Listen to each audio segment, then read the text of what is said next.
السلام عليكم. حاليا العالم كله مشغول بالعمليات الانتحارية، العمليات اللي راح بسببها الآلاف أو الملايين من الناس، وكلها تسأل نفس السؤال: ما هي قصة السيارات المفخخة؟ وما هي قصة العمليات الانتحارية التي ازدهرت وانتعشت في شوارعنا العربية والإسلامية؟ قتل المسلمين للمسلمين من أجل إرضاء رب المسلمين. فكرة التفجير الانتحاري ما اجى بين يوم وليلة، وإنما اجى على مراحل، وأول مرحلة هي إقناع الناس إنه هذا العمل قام به السلف الصالح. يعني إذا نقرأ مقالات شيوخ المملكة إن البراء بن عازم حمله أصحابه ورموه من أعلى سور العدو وضحى بنفسه ليفتح الباب للمسلمين. ومو بس الصحابي براء، وإنما يقولون إن كل الصحابة كانوا استشهاديين.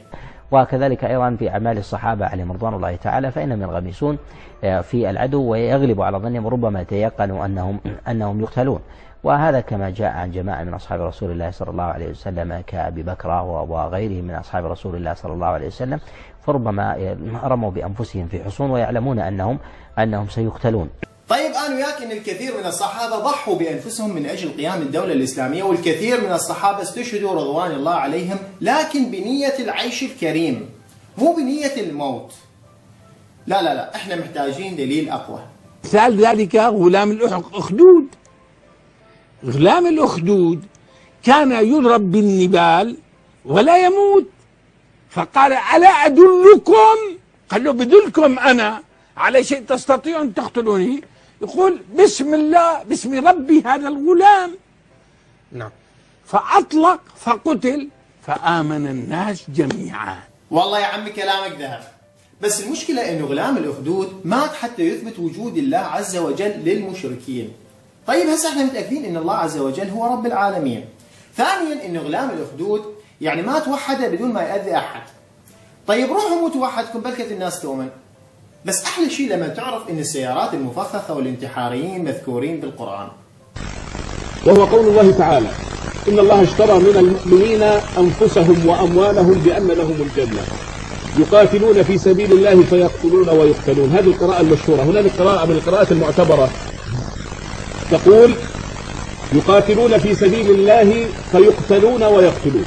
كيف الإنسان يقتل ثم يقتل؟ لا تكون أبدا إلا بالعمليات الاستشهادية. طيب مو احتمال إن المسلمين لما يقاتلون الكفار ويستشهدون بعد فترة اللي ينجرحوا من الكفار راح يموتون؟ لا بس الرجال يتكلم من القرآن كلام يقنع أي واحد، وأولهم المذيع اللي كان يسمع. أول ما سمع هذا الكلام راح قبل ساحات الجهاد.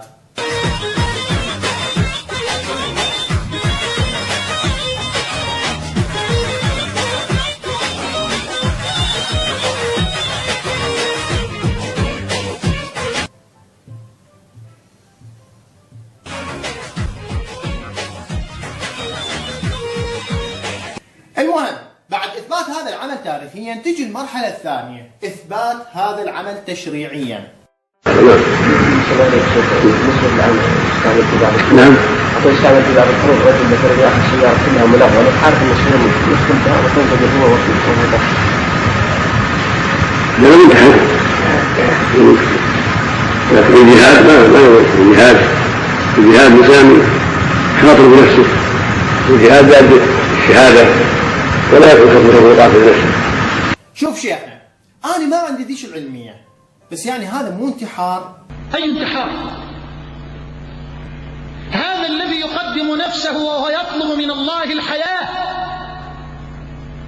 أي مقارنة بين هذا وبين من يقدم نفسه يائسا من ربه ومن الحياة؟ وبعد أن تم تفريغ العقول من المحتوى بإثبات أنه هذا العمل تاريخيا وشرعيا جائز، تجي المرحلة الثالثة، توجيه الشباب نحو العدو اللي هم يردوه. انصر المجاهدين في العراق، اللهم دمر المشركين في العراق، اللهم دمر المجوس في العراق. العباسيين في بغداد وكانوا يطلقونها في بعض الأحزاب تسمى المقاومة في لبنان، وكان أذنابهم في الخليج يصرحون بأننا سنقتل في الحرم لوحده 100,000. اللهم انصرهم على الرافضة الملحدين، وانصرهم على اليهود الخائنين، وعلى النصارى الحاقدين، وعلى المنافقين المندسين. حتى يفهم أبناء العراق أن الروافض ما يفهمون لغة المظاهرات وإنما يفهمون لغة السيارات والشاحنات فقط.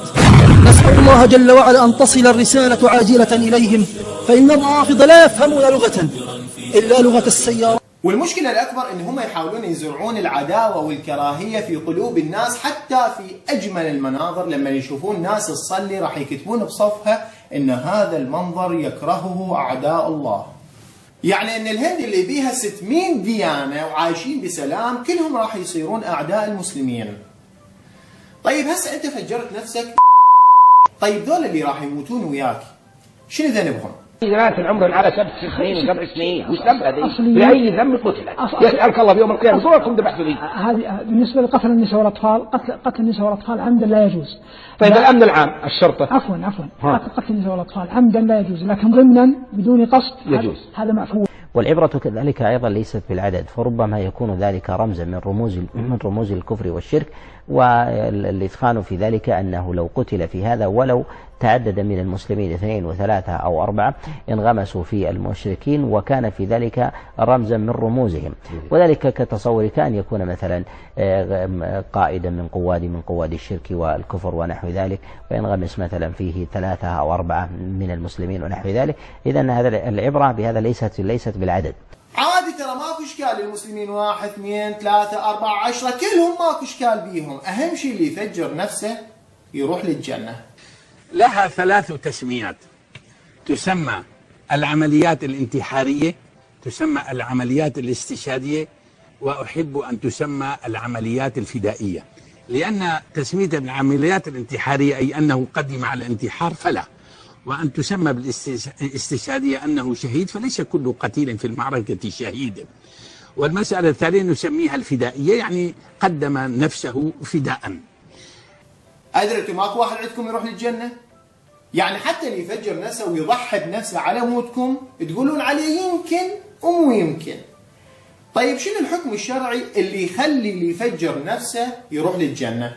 الأصل في هذه الأمور إنها لا تجوز إلا بتدبير جماعي. عن الأصل الإنسان يقاتل فيقتل، إنما عشان يفجر نفسه هذا لابد أن الجماعة هي التي ترى إنها في حاجة إلى هذا الأمر. يعني إذا تريد تفجر نفسك وتروح للجنة فلازم أول مرة تاخذ رخصة من رئيس العصابة، أقصد الجماعة. بس ما قلت لنا رئيس الجماعة هذا شلون صاير؟ الشيخ الألباني، أنا أستند لدليل.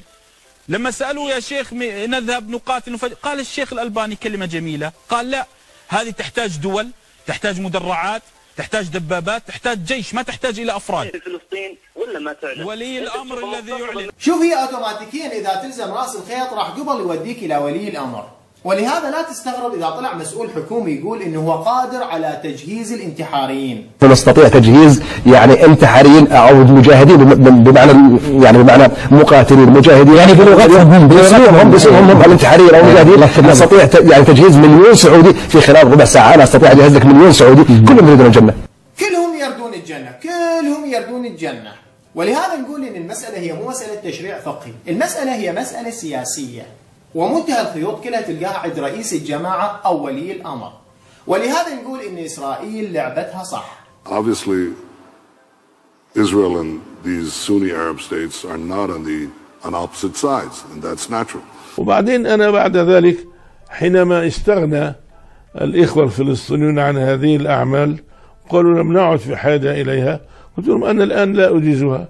إذا ملخص الموضوع أن المحتلين الصهاينة بدل ما يواجهون المجاهدين راحوا نسقوا أمورهم مباشرة مع رئيس الجماعة أو ولي الأمر.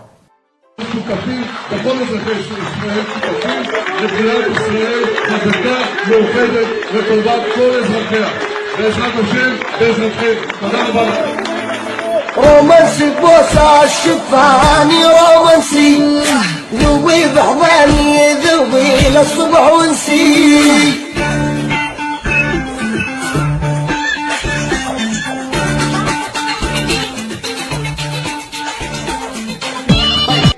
حاليا نقول انه هاي العمليات الانتحاريه اجت لمصلحه عظيمه للمسلمين، واكبر مصلحه يحصلها المسلمين هي انتشار الاسلام.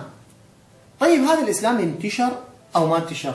مكة المكرمة والمدينة المنورة مواطن الإسلام الأولى والأماكن التي تشرفت بنزول آيات القرآن وكانت المنطلقة لانتشار الإسلام، أصبحت الأولى من بين 54 دولة إسلامية من ناحية نسبة الملحدين فيها، حيث أكد أن نسبة الإلحاد في السعودية تتراوح بين 5 و9% من مجموع السكان، وهي نسبة تضاهي تلك الموجودة في أمريكا وبلدان الاتحاد الأوروبي مثل بلجيكا، وأن النظام السعودي ومن ورائه الفكر الوهابي مسؤول عن انتشار التكفير والقتل وتدمير الشعوب والدول. يعني أن النظام الديني بالسعودية خلق نوعين من الناس، ناس تحب الدين لحد الانفجار وناس كرهت الدين كله. لا لا لا, لا بس لا تخافون، إذا واجهوا مشكلة فاعذرهم جاهز. إيران هي السبب مع الشيعة هي إنهم أخذوا نفس فكرة الشهادة والاستشهاد في سبيل الله، وده من زمن بعيد جدا، يعني يمكن من أول الناس اللي مارسوا عمليات انتحارية في التاريخ. شكرا جزيلا.